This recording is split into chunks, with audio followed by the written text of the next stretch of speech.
পাকিস্তানের খাইবার পাখতুনখোয়া, গিলগিট বালতিস্তান ও আজাদ জম্মু কাশ্মীর অঞ্চলে টানা ভারী বর্ষণে সৃষ্ট পাহাড়ি ঢল ও ভূমিধসে অন্তত 56 জনের মৃত্যু হয়েছে। শুক্রবার উদ্ধার কর্মকর্তারা এই তথ্য নিশ্চিত করেছেন। প্রাদেশিক দুর্যোগ ব্যবস্থাপনা কর্তৃপক্ষের তথ্য অনুযায়ী সবচেয়ে বেশি প্রাণহানি ঘটেছে খাইবার পাখতুনখোয়ায়। শুধু এই প্রদেশেই গত 24 ঘন্টায় 38 জন নিহত হয়েছেন। এর মধ্যে বাজৌর জেলায় একদিনে মারা গেছেন 21 জন, আহত 8 জন। লোয়ার দির জেলায় 5 জন নিহত ও 4 জন আহত। বাত্রা গ্রামে নিহত 7 জন এবং সোয়াত ও সাংলায় 4 জন করে নিহত হয়েছেন।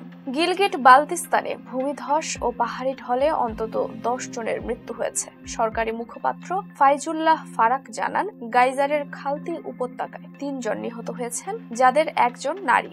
সেখানে অর্ধ ডজনের বেশি বাড়ি ধসে গেছে, এখনো 3 জন নিখোঁজ। ডায়ামের বোনার এলাকায় এক ভাই বোন বন্যার পানিতে ভেসে গেছেন। বাবুসার সড়কে ভূমিধসে এক শিশু আহত হয়েছে। গাইজারের ইয়াসিন থই এলাকায় ঘরবাড়ি, স্কুল, পানির ট্যাঙ্ক ও কৃষি জমি ধ্বংস হয়েছে।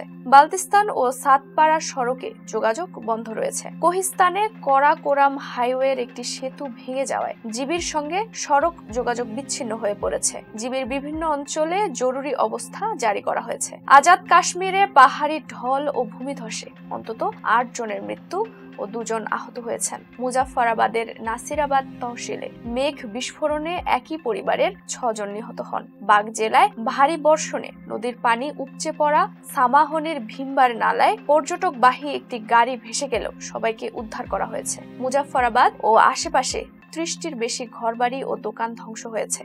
মোবাইল নেটওয়ার্ক বন্ধ রয়েছে। আজাদ কাশ্মীরের প্রধানমন্ত্রী চৌধুরী আনোয়ারুল হক নদীর তীরবর্তী মানুষদের নিরাপদ স্থানে সরিয়ে নেওয়া, ক্ষতিগ্রস্ত পরিবারকে আর্থিক সহায়তা ও নতুন ঘর বরাদ্দের নির্দেশ দিয়েছেন। 15 ও 16 আগস্ট সব সরকারি ও বেসরকারি স্কুল বন্ধ ঘোষণা করা হয়েছে। তথ্যমন্ত্রী মাজহার সাইদ জানান, নীলম ভ্যালির রাত্তি গালি এলাকায় রাস্তা ভেঙে যাওয়ায় 700 এর বেশি পর্যটক, যাদের মধ্যে 300 নারী ও শিশু আটকা পড়েছেন। খারাপ আবহাওয়ায় সরিয়ে নেওয়া সম্ভব না হওয়ায় বিনামূল্যে থাকার ব্যবস্থা করা হয়েছে। চলতি মৌসুমী বর্ষণে পাকিস্তান জুড়ে 300 এর বেশি মানুষের মৃত্যু হয়েছে। অধিকাংশ মৃত্যু হয়েছে ঘর ধসে পড়া, পাহাড়ি ঢল ও বিদ্যুৎ স্পৃষ্টে।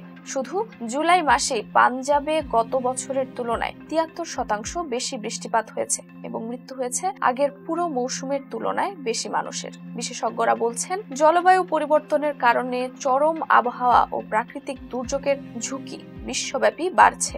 2022 সালে পাকিস্তানের 1/3 এলাকা বন্যায় তলিয়ে গিয়ে 1700 জনের মৃত্যু হয়েছিল। দেশটি বর্তমানে জলবায়ু পরিবর্তনের প্রভাবের জন্য বিশ্বের সবচেয়ে ঝুঁকিপূর্ণ রাষ্ট্রগুলোর একটি। ছিলাম নুসরাত জাহান জেরিন। ফেস দ্য পিপলের সাথে থাকার জন্য ধন্যবাদ।